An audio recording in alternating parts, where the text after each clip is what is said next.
Welcome everyone to the presentation about Aeon. So today I'm going to talk about the learnings that we took out of the journey that we had before and where are we going.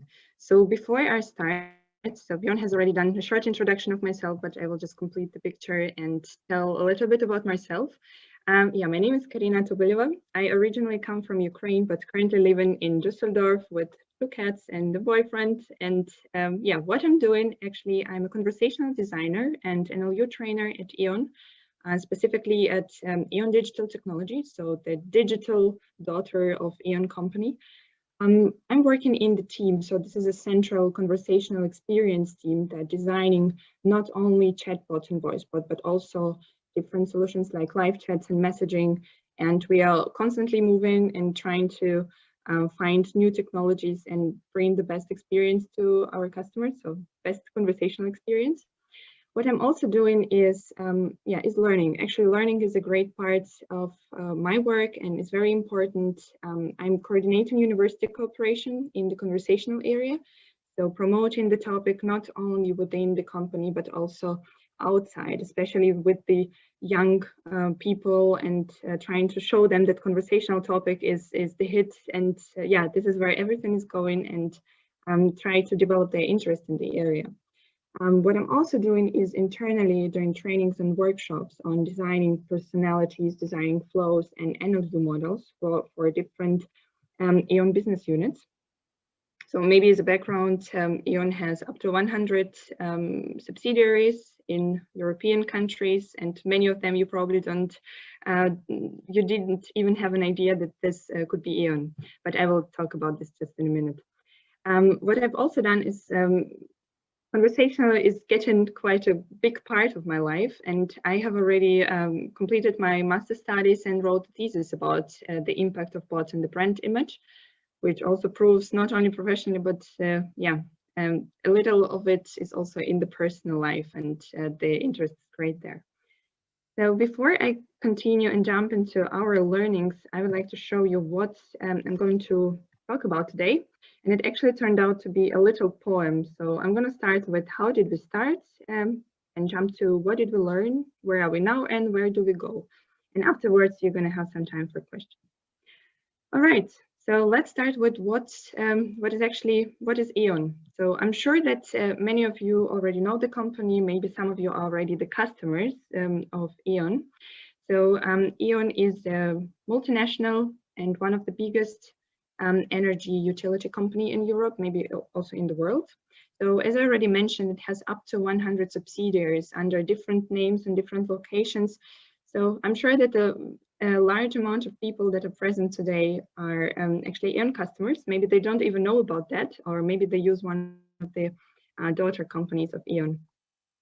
How we know it, energy is usually boring. Not a lot of people talk about energy unless there's something happening where you have to talk about that. So we know it by the gray power plants, Eiffel Tower looking power lines and electricity and so on. But what Aeon really is a company which keeps sustainability in heart and tries to promote sustainable solutions in housing, also in e-mobility side. What is also extremely important is extraordinary customer experience. And while we are today in the customer experience conference, conversation experience is a big part of it. And I'm going to show you what we are doing to reach the goal of Aeon to deliver the great customer experience through the conversation solution. So moving now, how it all started. So it all started in 2015. So we are quite relatively young in the area. So we started in 2015 with the first professional live chat. And what I mean by that is a live chat that was available on the customer-facing side with professional agents that were able to support on the customer queries at the same place, let's say in the same chat. In 2016, then we started with the first in-app messaging in one of the business units, Aeon. And 2017, where we started exploring already the chatbot side of the conversational marketing.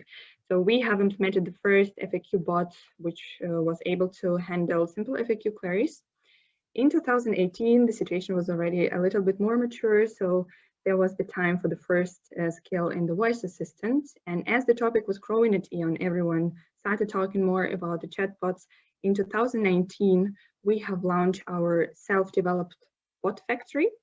And the bot factory allowed the business customers, so business customers, when I'm telling that, I mean in exactly those subsidiaries of Aon, to actually develop chatbots or other solutions in the bot area just within short turnaround time. So that obviously resulted in a lot of chatbots at Aon. Some of them were good quality, some of them were okay quality. And in 2020, we reached big amount of chatbots running on different pages of Aon subsidiaries, internally, externally. And now currently we are standing at the point when we have more than 45 chatbots and voice bots running on different websites, internally, externally. And we are starting exploring IVR voice bots, which will definitely open a new part of the automation for Aon. And yeah, what comes next? Who knows? Actually, yeah, we know that's why I'm talking about this today. And before I jump into what we're working currently on, I think what would be interesting and important to share is what we learned along the way. As the journey was, some of you might say, yeah, this is a short one. For some, it will look like an ages. But as the topic is new, let me share what we learned along the way. So the first thing is that chatbot is not mastermind. I've heard Peter was just talking in the presentation that this is exactly where it's going to, in which direction. I would agree to that. We are just not at this moment yet at Aon. So there we have sometimes some customers, and customers again, business customers, so Aon subsidiaries that come in and think and ask, I want the chatbot to solve 100% of the customer problems. But the thing is that, yeah, we can dream about that. It will come one day, but we're just not there at this moment. So chatbot would only solve the problems that you are teaching it to solve. So if the content is not there, the chatbot will simply not be able at the moment to handle the problems of the customers that the business teams are hoping for. The chatbot probably will not know, yeah, how many people with blue eyes were born yesterday, or how many songs Elton John wrote in his entire life, unless of course it's integrated in a way that it learns by itself. But we're just not there at the moment, and it's sometimes it still takes time to explain to business units that yeah, you have to focus at your topic, and you have to try to develop as much and as deep content as possible for the use case that you are in, to create actually the mastermind in the area that you're working in. So this was one of the learnings that we are still somehow facing in different conversations. And the next one that I would like to share is that everyone else knows better.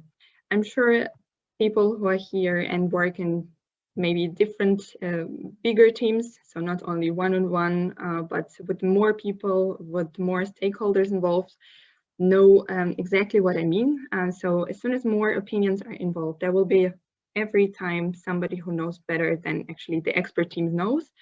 We meet it frequently, for example, in the content development. So if there is a team that was working for the last 10-15 years on the website development would like to start with the chatbots and just copy paste FAQ from the website into the bot, which is yeah, a great time-saving idea, but it doesn't work this way. And we try to explain that yes, you can reuse your FAQs, but you need to put it into the conversational way, because it's easy when we read it on the website. We just selectively select the parts which we want to read, and in the chat we are presented, and it's quite annoying to just scroll and try to read it out. But yeah, there are some people who disagree, and they say, yes, we did it like that for this amount of years, and we will continue doing like that. We know it better, it's our content. And the thing that we learned is to set up a clear expectation and clear division between the responsibilities. Yeah, it sometimes can lead to actually a very creative and interesting outcome, but if we just let it flow as it is and let everyone intervene with the process, then of course we can be lost on the way. The next learning that I also like to share is done does not exist. So we know this feeling where you're finished with something and you're like, oh, I'm done. This is, usually happens probably on Fridays where you want to relax, but this doesn't happen with chatbots. So when you're deploying it and it goes online to the customer, to the end customer, it's not done. It's just the first step that you've done. So it's a misconception to think that when you deploy and when you worked so hard on the content for the last 6 months and now you deploy it, it's still not done. So we have an example for, we are in the energy industry, and currently this industry experiences some instabilities in Europe. So we have teams and we have business units that have managed to do the great job, and they are constantly adjusting on what market is saying. So we have, for example, on one day there was the topic, the loud topic of increasing prices. So they tried to adjust and provide FAQs on the bot on this area to be able to help and reduce the amount of customer queries that are coming to the on the phone, or maybe in the chat or the email or other channels. But there are also other teams that decide that we are done now. So we've done leave its life. But the answer is, and our main outcome takeaway is done doesn't exist. And now moving to one of the learnings that I would like to share for today, but of course not last and not least, we have more of them, but I thought that it would be interesting to connect it to the next point, is that it doesn't matter if you talk with external customers or with internal employees, they always have questions, and often they have the same questions. As an example, Aon is a huge multinational company. We have more than 70,000 employees. So it's a kind of a small city, or it could be a small customer base for one of the companies. What we noticed that there are slight differences in how the customers communicate or employees communicate, but they always have the same problems. They always forget, they both forget how to, they always forget their PIN. So for example, the customers on the external side of Aon, they can forget their PIN to their customer portal, or we have some employees that forget their PIN codes for the SAP system and they cannot log their hours in. So this is kind of the use case that we can interconnect and reuse either internally or externally. Or for example, customers on the external side, they try to find the meter reading number, and internal employees, they try to find the employee number somewhere on the HR portal. So somehow we can, based on what we have already learned on the external side and the patterns of the customer communication, we can reuse it internally. And this is what we are doing currently in one of the current projects. So I'm moving on to the part of what we are working now based on what we've learned. So at the moment, we have some few interesting projects running. I have selected one of them. It's the global service desk automation. I think it's pretty interesting because we usually talk about the external use cases of automating some use case. And we are currently working on the internal use case of automating the IT support of Aon. As I already said, we are quite international in many countries. We speak different languages and we are a lot. And therefore, the challenge that the IT support department faced was that, there are multilingual employees. So there is a clear need in multilingual support, and so having different people that could support in different regions. Another kind of problem, which is a great thing for employees, is that we do not have fixed working hours anymore. So it's partially pandemic influence, but this was also already coming with the general trend, is that I cannot adjust myself anymore from 9 to 5 to get in touch with IT during this time, because most of the times I have problem either in the morning or in the evening, and I want to have it solved. And if there's no support at the time, obviously, what kind of satisfaction we can talk about, right? There was also another problem of cost savings. So due to pandemic, you guys probably also have experienced that on a lot of costs need to be saved, as this was an unstable situation. We didn't know when we come out of it.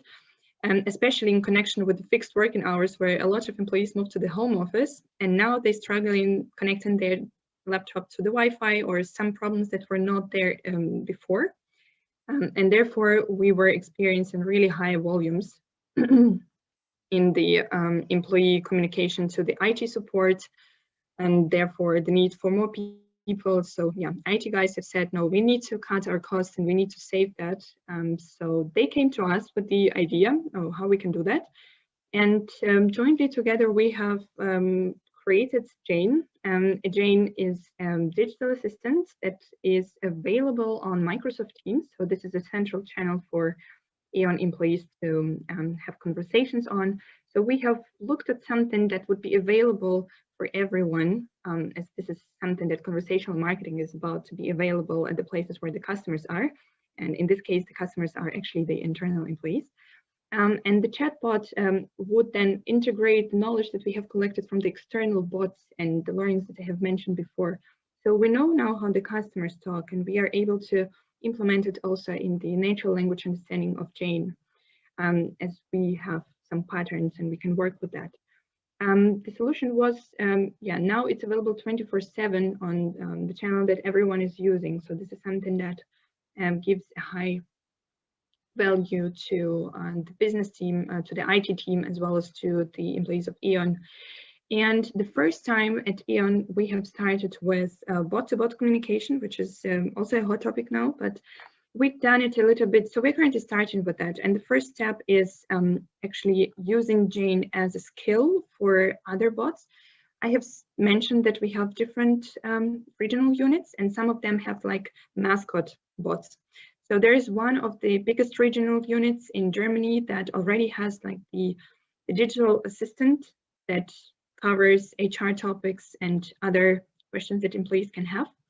And the idea was that to have a Jane as one of the IT skills that can then support with IT questions without changing the appearance and not introducing one more bot, as we already have quite a lot of them, just to reuse it and keep it as a skill. So this is something that we are starting with and trying to get knowledge into the field and then basically develop more in that direction. So the project is currently ongoing. The plan is to launch it for the pilot users in January, and after that, hopefully sometime later we will meet again and I will tell you about the first results and how the employees are taking that and see this new conversational tool. And before I finish, I'd like to tell you a little bit on where we are heading and where do we go, what are our plans. We have them both externally and internally, some overlap, some not, but externally we are aiming at higher availability and self-service opportunities for our customers. So this is also related to the cost saving and generally the higher automation, so that the customers are able to reach out to the bots 24/7. They can solve more use cases without human intervention.